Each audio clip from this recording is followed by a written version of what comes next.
আচ্ছা, Brazil Morocco ম্যাচে ব্রাজিলকে নিয়ে অনেক সমালোচনা হচ্ছে। এখন কথা হচ্ছে যে এই ম্যাচে কি আসলেই ব্রাজিলের জন্য পজিটিভ কিছুই ছিল না? ম্যাচ শেষে কার্লো আনচেলত্তির কথা কি আপনি শুনেছেন? কার্লো আনচেলত্তি বলেছে যে এইটা খুব একটা খারাপ রেজাল্ট হয়নি ব্রাজিলের জন্য ড্রটা। এখানে সে কিন্তু বলে নাই যে রেজাল্টটা খুব বেশি ভালো হয়েছে। সে বলছে যে খুব একটা খারাপ রেজাল্ট হয়নি ব্রাজিলের জন্য। কেন বলছে এই কথাটা? দেখেন, মরক্কো ৭ নাম্বার র্যাঙ্কিং এর দল, ব্রাজিল ৬ নাম্বার র্যাঙ্কিং এর দল। ফুটবলে আমরা র্যাঙ্কিং এর দিকে খুব একটা তাকাই না, কিন্তু র্যাঙ্কিং এর ভ্যালু তো আছে। জার্মানি অনেক শক্তিশালী দল আমরা মানি, কি এই জার্মানি র্যাঙ্কিং এ অবস্থান করতেছে ১০ নম্বরে, সেখানে মরক্কো আছে ৭ নম্বরে। ৭ নাম্বার র্যাঙ্কিং এর দলের সঙ্গে ৬ নাম্বার র্যাঙ্কিং এর দলের খেলা এবং তারা ড্র করছে। খুব ভালো রেজাল্ট। কেন ভালো রেজাল্ট? বিকজ কার্লো আনচেলত্তি কি এই ব্রাজিল ম্যাচে তার বেস্ট যে ফরমেশন বা সে যে ওয়েতে বেস্ট খেলাইতে পারে ব্রাজিলকে, যেগুলো আমরা কার্লোর আন্ডারে প্র্যাকটিস ম্যাচে বিভিন্ন ম্যাচে দেখেছি, সেটা কি কার্লো ব্যবহার করছে? না, কার্লো কিন্তু এটা ব্যবহার করে নাই। কার্লোর বেস্ট ফরমেশন কোনটা? ৪-২-৩-১। ৪জন ডিফেন্স থাকবে, ২জন হোল্ডিং মিডফিল্ডার, ডিফেন্সিভ মিডফিল্ডার থাকবে, যেটা ব্রুনো গুইমারেস অ্যান্ড হচ্ছে ক্যাসেমিরো, এবং তার ঠিক সামনে পাকুয়েতা, নেইমার কেউ একজন থাকবে। নেইমার যেহেতু ইনজুরিতে পাকুয়েতাই থাকবে। সাথে লেফট উইংয়ে ভিনি, রাইট উইংয়ে রাফিনহা, অ্যান্ড সেন্টার ফরওয়ার্ডে সেটা কুনহাও হতে পারে, সেটা ইগোর থিয়াগো হতে পারে, এনরিক হতে পারে, যে কেউ হতে পারে। এইটা কার্লোর গো টু ফরমেশন। সে অলওয়েজ এই ফরমেশনেই খেলে। কিন্তু গতকালকে রাতে আপনি যদি ডিপলি খেয়াল করেন যে ব্রাজিল কি ফরমেশন ইউজ করছে, ব্রাজিলের কাগজে কলমে ফরমেশন 4-3-3 কাইন্ড অফ ছিল, কিন্তু অ্যাকচুয়ালি ব্রাজিল এই ফরমেশনে মাঠে ছিল না। কিন্তু মাঠে ক্যাসেমিরো যে হোল্ডিং মিডফিল্ডার, ডিফেন্সিভ মিডফিল্ড, যে এটা তার ন্যাচারাল পজিশন, সেই ক্যাসেমিরো ন্যাচারাল পজিশনে ছিল না।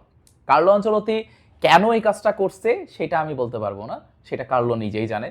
হয়তো সে নতুন কিছু ট্রাই করার চেষ্টা করছে, যে এখন আর্লি স্টেজ ওয়ার্ল্ড কাপে একটা কঠিন কঠিন প্রতিপক্ষকেই পাইছে, যে কঠিন প্রতিপক্ষটা হয়তো নকআউট স্টেজে পড়লে বিপদ হইতো, তার আগেই কঠিন প্রতিপক্ষের বিপক্ষে একটা সে ডিফারেন্ট কিছু ট্রাই করেছে। এবং প্রথম ২০ মিনিট কুলিং ব্রেকের আগে পর্যন্ত জিনিসটা খুবই বাজে পারফর্ম করছে ব্রাজিলের। যে কার্লো যে প্ল্যানটা করে নামছিল সেটা খুবই বাজে কাজ করছে, যার জন্য কিন্তু মরক্কো একদম মানে গুনায় ধরতেছিল না ব্রাজিলকে। কিন্তু তারপরে ব্রাজিল কুলিং ব্রেকে যখন গোলটা খায়, কুলিং ব্রেক আসে, তারপরে কার্লো কিছু চেঞ্জেস আনে এবং ভালো কাজ করে।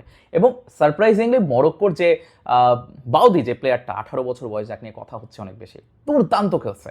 ম্যাচে সব থেকে বেশি টাচ তার, অ্যাকুরেট পাস তার, সব থেকে বল রিকভারি তার। এক কথায় man of the match performance কিন্তু সেই দিচ্ছে, যদিও Vini man of the match হয়েছে, but man of the match performance সেই দিচ্ছে। এবং তার পাশাপাশি তার জন্যই আসলে ক্যাসেমিরো বলেন, গুইমারেসের কথা বলেন, কেউই আসলে তাদের বেস্ট পারফরমেন্স দিতে পারে নাই। আর একটা প্লেয়ার নিয়ে প্রচুর সমালোচনা হচ্ছে, সেটা হচ্ছে রাফিনা। দেখেন, রাফিনা হচ্ছে, আমি অলওয়েজই বলি, রাফিনা একটা ইঞ্জিন। একে আপনি দৌড়াইতে দিবেন, আপনার ফুল টাইম দৌড়াবে, তার কোনো এনার্জি লস হবে না, সে আপনার জন্য জান দিয়ে দেবে, এরকম দৌড়াই। আর এই জিনিসটাই কাজে লাগে বার্সেলোনাতে। হানসি ফ্লিক ওর কাছ থেকে এই জিনিসটাই পছন্দ করে। হানসি ফ্লিক কিন্তু রাফিনাকে আইসোলেট করে দেয় না, যে রাইট সাইডে রাফিনা গতকালকে রাইট সাইডে টোটালি আইসোলেট ছিল। রাফিনাকে আপনি ইনভার্টেড উইঙ্গার হিসাবে ইউজ করতে পারেন, আপনি তাকে প্রেস করার ক্ষেত্রে ব্যবহার করতে পারেন, কিন্তু ব্রাজিল তো প্রেস করে না। বার্সেলোনাতে যখন রাফিনা প্রেস করে, তার সাথে আপনি দেখবেন ফার্মিন লোপেস প্রেস করতেছে, তার সাথে গাভি প্রেস করতেছে, পেদ্রি প্রেস করতেছে, তারপরে আপনার হচ্ছে লামিন ইয়ামাল প্রেস করতেছে। যদিও লামিন খুব দুর্দান্ত প্রেসার না, বাট প্রেস করে। কিন্তু ব্রাজিলের কে প্রেস করতেছে? ইগোর থিয়াগোকে তো আমি খালি দেখলাম দৌড়ায় বেড়াতেছে, সে ক্লিয়ার কনসেপ্টে কোনো কিছু কালকে করে নাই। আর রাফিনার যদি কথা বলি, রাফিনা নিজে প্রেস করছে, বাট টোটালি সে আইসোলেট ছিল, বলই তার কাছে খুব বেশি চাই না, যার জন্য সে তার নিজের যে একটা করার, যেটা বার্সেলোনাতে সে করে, সেটা কখনোই করতে পারেনি। আর আপনি যদি আপনার যে ওয়েতে আপনি ফুটবল আসলে খেলেন, সেটার বাইরে যখন কোনো কিছু করবেন, তখন আপনার কখনোই আপনি আপনার বেস্টটা দিতে পারবেন না। এটা ফুটবল হয় না। ভিনিসিয়াসকেই দেখেন, রিয়াল মাদ্রিদে যেরকম খেলে, সেটা কি এতদিন সে দিতে পারছে ব্রাজিলের জার্সিতে? কারণ কনসেপ্টটাই আলাদা ছিল। কিন্তু এখন দেখেন, কার্লো আনচেলত্তি রিয়াল মাদ্রিদের ম্যানেজার, সে যখন ব্রাজিলে আসছে, তখন ভিনিসিয়াসের পারফরমেন্স কিন্তু ইমপ্রুভ হয়েছে। আমি দেখলাম পানামার সাথে তার গোল হয়েছে, সেখান থেকে দুর্দান্ত তার পারফরমেন্স ছিল। আবার মরক্কোর মতো দলের সাথে ইন্ডিভিজুয়াল ব্রিলিয়েন্সের মাধ্যমে সে গোল করছে। তার মানে কি, ভিনি তার কমফোর্ট জোনটা পাইছে। কিন্তু এই কমফোর্ট জোন নাকি অন্য প্লেয়াররা পাচ্ছে? পায় নাই। এখন কথা হচ্ছে যে কার্লো আনচেলত্তি খুবই স্মার্ট একজন ম্যানেজার। সে প্রথম দিকে এক্সপেরিমেন্ট চালাই নিছে, এখন সে আর এক্সপেরিমেন্ট চালাবে না, এটা ফর শিওর। হাইতি খুব একটা প্রবলেম হবে না ব্রাজিলের জন্য, বাট স্কটল্যান্ড হইতে পারে। স্কটল্যান্ড একটা অর্গানাইজড টিম, স্কটল্যান্ড খুবই তাদের পজিশন ওয়াইজ তারা অর্গানাইজলি ফুটবল খেলে, তারপরে ফিজিক্যালিটির দিক দিয়েও তারা কোনো অংশেই আসলে ব্রাজিলকে ছেড়ে কথা বলবে না। তাদের এনার্জি, তাদের স্ট্যামিনা সব কিছুই আসলে ব্রাজিলকে বিপদে ফেলার জন্য যথেষ্ট। সো স্কটল্যান্ড ম্যাচটা প্রবলেমেটিক। এখন যে জিনিসটা দাঁড়াইলো যে মরক্কো যদি নেক্সট 2টা ম্যাচ জিতে যায় আর ভালো গোল দিতে পারে, তাহলে মরক্কোর পসিবিলিটি হয়ে গেল গ্রুপ চ্যাম্পিয়ন হওয়ার।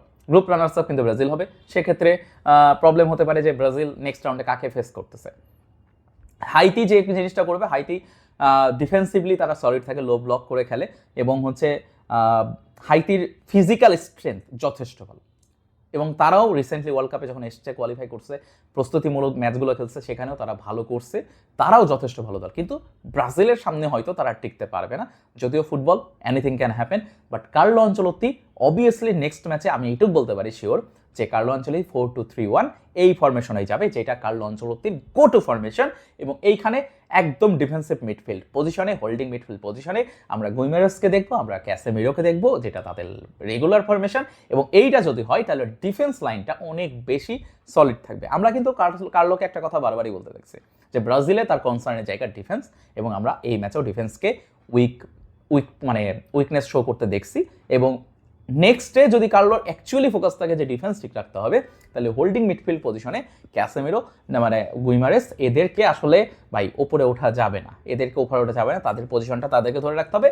বাকি ফরওয়ার্ড যারা রয়েছে পাকুয়েতা সহকারে, ফরওয়ার্ডে ভিনি, রাফিনহা, যদি রাফিনহা স্টার্ট করে আবার তারপরে হচ্ছে কুনহার পসিবিলিটি নেক্সট ম্যাচে বেশি হয়ে গেল।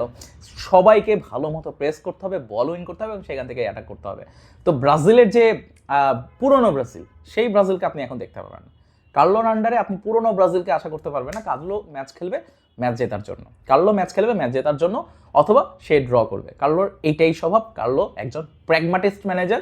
প্র্যাগমাটিস্ট মানে সে নিজের আগে গোল খাবো না এই মেন্টালিটি তৈরি করে, পরে গোল দেওয়ার চিন্তা করে। সো প্র্যাগমাটিস্ট, আগে ডিফেন্স করো, পরে অ্যাটাকের কথা চিন্তা করো। নিজের আগে ঘর বাঁচাও, পরে আমি অন্যের করব, দেখা যাবে।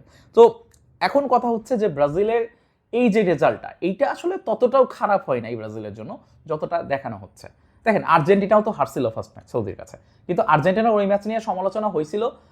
বাট একটা জিনিস সত্যি, আর্জেন্টিনা ম্যাচটা দুর্দান্ত খেলছিল, ডিজার্ভ আর্জেন্টিনায় হয়তো জিতার করতো, কিন্তু ওই যে সৌদি দুর্দান্ত 2টা গোল করে ফেলে এবং সেখান থেকে আর কামব্যাক করা পসিবল হয় নাই। কিন্তু দিন শেষে ওই গোলটাই তো ম্যাটার, গোলটাই তো আপনার উইন করে দেবে। সো এই জন্য আর্জেন্টিনা ম্যাচ নিয়ে মেসিকে নিয়ে বেশি হয়েছিল যে মেসি, বাট আলটিমেটলি আর্জেন্টিনা ভালো খেলছিল, তারপরেও জিততে পারে। আর ব্রাজিলের এই ম্যাচ নিয়ে সমালোচনা বেশি হচ্ছে বিকজ ব্রাজিল খুবই বাজে খেলছে।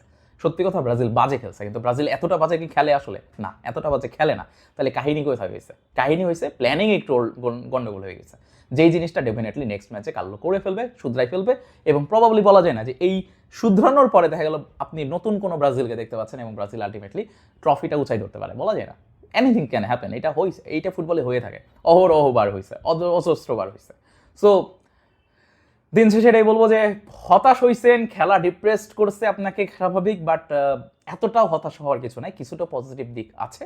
এবং কার্লোর মতো ম্যানেজার যখন আছে আপনার দলে, তখন ডেফিনেটলি আপনি এটা আশা করতে পারেন যে সে সব কিছু মেকআপ করে ফেলবে।